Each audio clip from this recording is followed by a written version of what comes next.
अपमान संत का कभी ना हो, ब्राह्मणों का अपमान कभी ना हो।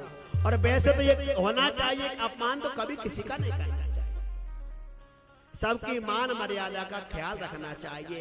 वाणी ऐसी बोलिए मन का आपा खोए, और अन्य को शीतल करे आप शीतल हो। अरे वाणी ऐसी बोलो कि लोग आपका इंतजार करेंगे कि हमसे 4 मिनट बात कर लें। ऐसी वाणी मत बोलिए कि लोग कहें अरे जाने दे, क्या बगल में आएगा, टेंशन दे। ऐसी वाणी बोलो कि लोग आपसे प्रेम करें कि कागा का से लेते हैं और कोयल का को दे, और मीठी वाणी बोल के जगह अपनो कर ले। अरे कौवा किसी से कुछ लेता है क्या, और कोयल किसी को कुछ देती है क्या? लेकिन कौवा किसी घर पे बैठ जाए ना तो लोग पत्थर मार के भगाते हैं, क्योंकि वो कांव कांव करता है। और कोयल बैठ जाए तो महाराज सब लोग कहते हैं कि आज तो हमारे घर पे कोयल बोल रही। मीठी वाणी बोल के जगह अपनो कर ले। हमेशा देखो ऋषियों ने इतनी चीजें लिख दी हैं, अगर व्यक्ति पढ़ लेना तो उसका जीवन मंगलमय हो जाए।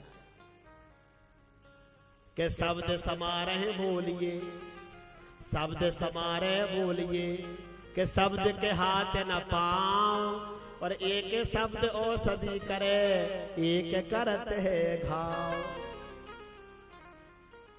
शरीर का घाव तो मिट जाएगा, बाण का घाव मिट जाएगा, गोली का घाव मिट जाएगा, पर बोली का घाव कभी नहीं मिटता।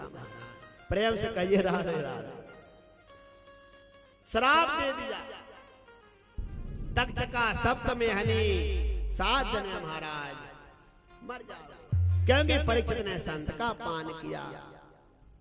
मेरे प्रिय भाई बहन, परीक्षित को मालूम हुआ, कहते हैं गौरमुख नाम के शिष्य थे, उनको समीक ऋषि ने पहुंचाया और कहा परीक्षित से कह देना कि अपनी मुक्ति का महाराज उपाय कर ले। परीक्षित महाराज अपने पुत्र जन्मेजय को गद्दी पर बैठाया, और जन्मेजय को गद्दी पर बैठा करके जंगल की ओर चले गए। मेरे प्रिय भाई बहन, और जैसे जंगल में गए हैं, जाकर के जब ऋषियों को मालूम पड़ा कि परीक्षित को श्राप लग गया, जगह जगह के ऋषि मुनि उनके पास में आ गए। परीक्षित ने सबको प्रणाम किया। अहो वयं धन्य तमा नृपाना, महत्मानो गृहणीय शीला, राज्ञां कुलं ब्राह्मण पाद शौचात्, दूराद विसृष्टं बत गरी कर्म। सबको प्रणाम किया और कहा ऋषियों, आपके आने से मैं धन्य हो गया, मुझे उपाय बताइए, 7 दिन में मेरा उद्धार कैसे होगा। सब ऋषियों ने कहा हम तो ये नहीं बता सकते। तो उसी समय सुखदेव जी महाराज वहां पर आ गए हैं। बोलो सुखदेव जी महाराज की। तो तत्रा भवत भगवान व्यास पुत्रो, यद्रच्छया गावट मानो नपेक्षा, अलक्ष्य लिंगो निज लाभ तुष्टो, और व्रतश्च बालई अवधूत भेषा।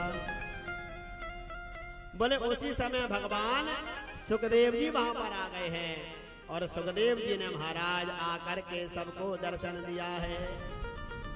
और जो ही सुखदेव जी आए हैं, सब बड़े महाराज प्रसन्न हुए हैं।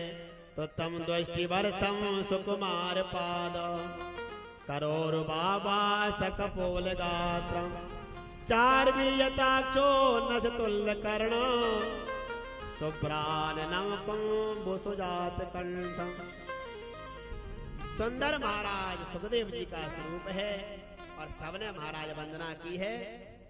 और देखिए सुखदेव जी की झांकी भी आपके यहाँ लगी है।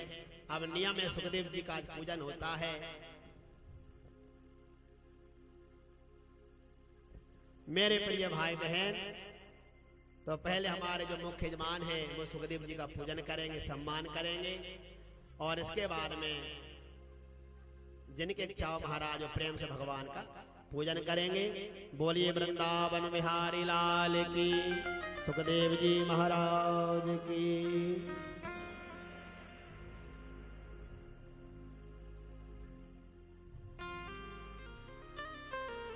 निगूढ़ जब्रम प्रतुतुंग बक्षा, समावर्तनाभे बिलबल गुदरम चा, दिगंबरम विकीर्ण केशम, प्रलम्ब्य बाहु समरोत भावा।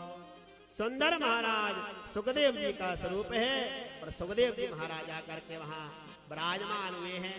अब आइए सुंदर सुखदेव जी की हम वंदना करते हैं प्रेम के साथ में। कथा का आनंद 10 मिनट का और है। आइए सभी सुखदेव जी का पूजन करते हैं प्रेम। पहले हमारे मुख्य यजमान पत्नियां हैं वो पूजन करेंगी और फिर सभी जिनकी इच्छा वो सुखदेव